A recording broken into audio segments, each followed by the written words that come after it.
From ancient times, when the Greeks went to Timbuktu and Egypt to acquire knowledge in mathematics, astrology, architecture, and philosophy, Africa gave the West the foundations on which their civilizations are laid today. Slavery and colonialism brought about the Industrial Revolution of Africa and Europe through the human and natural resources of Africa.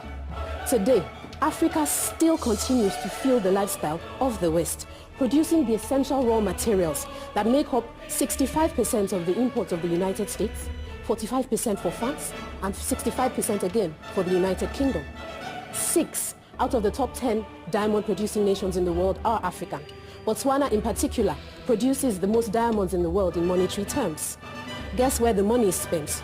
80% of the diamond industry's money is in New York City, $57 billion US. And anybody who's heard the story of blood diamonds knows what this has cost Africa.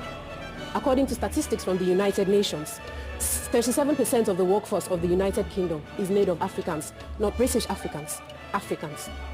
Due to overuse, pollution, environmental degradation, the natural resources of the West are gradually coming to an end, regardless of technology and whatever measures are put in place. The truth is unavoidable. It is inevitable. Africa will be the sole source of natural resources, not just for the whole world, the West in particular. Let's face the truth. The West is coming to the end of an era. Africa is just beginning. Thank you. For the sake of argument, yes, the West provides Africa with aid, but at what cost? The IMF and the World Bank constantly coerce African governments to open their countries up to Western corporations. The Democratic Republic of Congo is the richest country in the world based on natural resources, but it's the poorest. Why? Its wealth of minerals is owned by 32 Western companies. Even after aggressive debt relief campaigns, African countries still pay $20 billion US in debt repayment every year.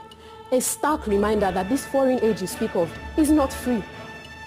The notion that the West educates us in any way is a myth, because they simply use a psychological means to make us dependent on them.